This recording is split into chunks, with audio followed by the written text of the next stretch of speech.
welcome to my channel. Today I have for you 3 more farmhouse fall decor DIYs. I've done quite a few fall decor videos here on my channel this year, and if you want to check those out, I'll have them linked in the description box below. All of today's DIYs are super easy to do, so if you're a beginner crafter, then these are going to be the perfect projects for you. Let's go ahead and get right into today's video. First up is this reverse canvas Farm Fresh Pumpkins sign.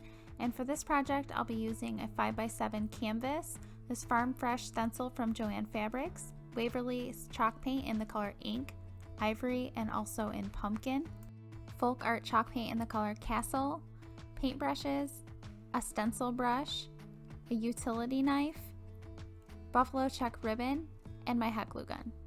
For the first step, I'm taking my utility knife and I'm cutting the canvas off of the wood frame. I'm cutting on the outside of where the staples are, and once I have it all cut, I'm just pulling the canvas right off of the frame.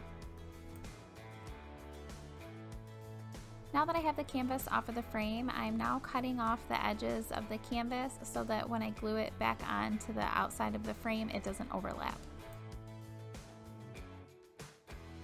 Next up, I'm painting my frame with a folk art chalk paint in the color castle, and I did have to do 2 coats of this paint. Once all of my paint is dry, I'm then taking the Waverly Inspirations chalk paint in the color ivory, and I'm dry brushing that right over top of my frame, and I am using a little bit more paint than I normally would so that I have a really distressed look. Next, I'm hot gluing the canvas onto the back of the frame, and instead of gluing it to where the white side of the canvas is showing, I'm doing it so that I have more of that creamy off-white color on the front. And I'm just going around all of the edges, putting a little bit of hot glue right on the frame, and then pressing the canvas down over top until it's completely glued to my frame. After I have my canvas glued back onto my frame, I'm then taking the stencil and centering it and just taping it on. And there's paint already on the stencil because I attempted this already and it was a fail, so this is the second time I'm doing this. I definitely suggest taping your stencil down. The first time around I did not do it, and I think that's why it didn't turn out. But here I'm taking that Waverly chalk paint in the color pumpkin and my stencil brush, and I'm just painting that right over top of the pumpkin.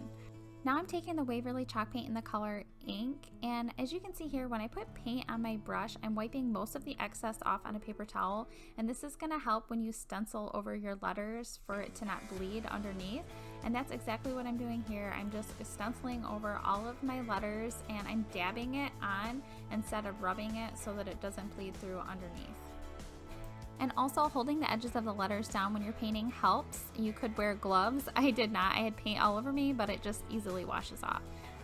And I'm very carefully peeling off the stencil once I'm done painting. Next, I'm taking this buffalo check ribbon that I picked up from Hobby Lobby, and I'm just measuring it around the inside of my frame because I'm going to be gluing that down. Now I'm taking some hot glue and putting it right along the edges of the canvas, and I'm placing the buffalo check ribbon right over top of the glue to attach it. I'm making sure not to put too much glue down because I don't want it to smush out past my ribbon. And that's the last step for this reverse canvas Farm Fresh Pumpkin sign. I absolutely love the way that it turned out. Even if it did take me 2 tries, it was definitely worth it. Let's move on to the second DIY, which are these potted pumpkins. And for this project, I'll be using 3-inch terracotta pots, foam pumpkins from Walmart, Spanish moss from Dollar Tree, Waverly Inspirations chalk paint in the colors hazelnut and also in the color ivory, and this lamb's ear stem from the Target Dollar Spot.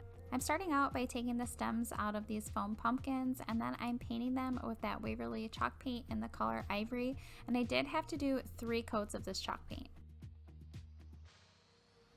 Once my coats of paint have dried, I'm then taking the folk art chalk paint in the color castle, and I'm painting this into all of the grooves of the pumpkin. This is going to give my pumpkin a more realistic look.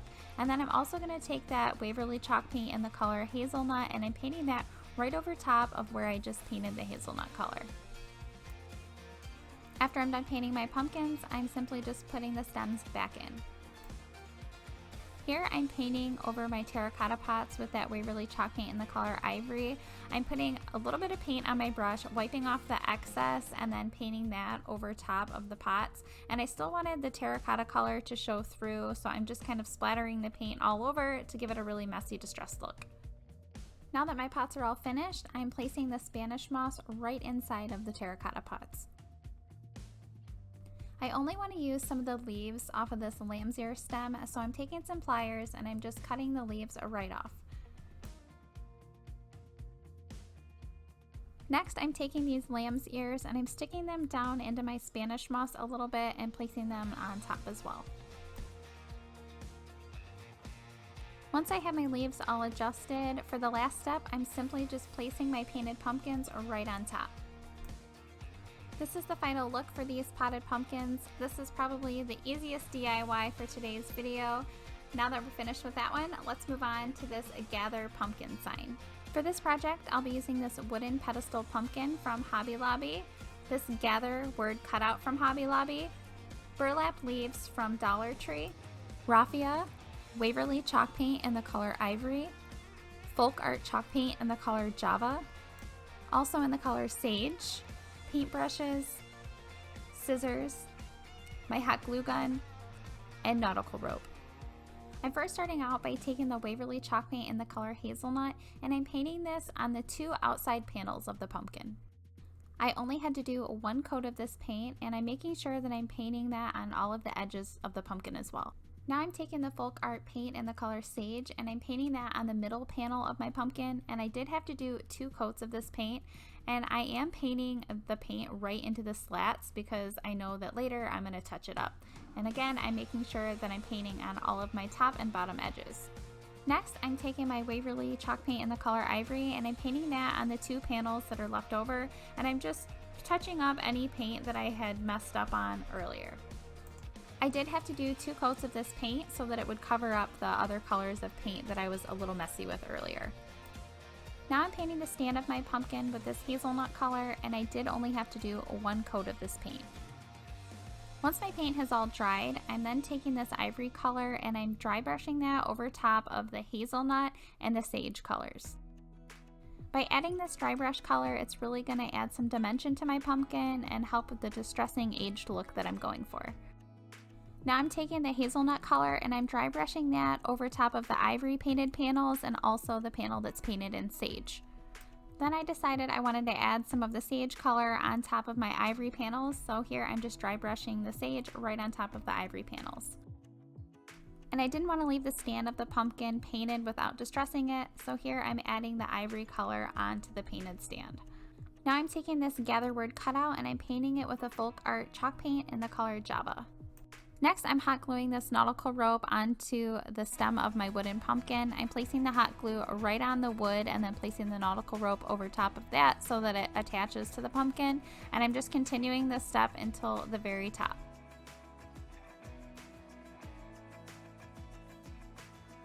Once I get to the very top of my stem, I'm cutting off my nautical rope and then I'm just hot gluing the end piece down.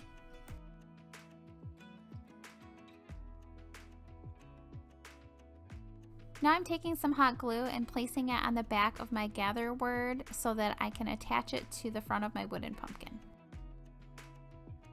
I'm taking this raffia and I'm wrapping it around the pumpkin stem, and then I'm just simply making a bow.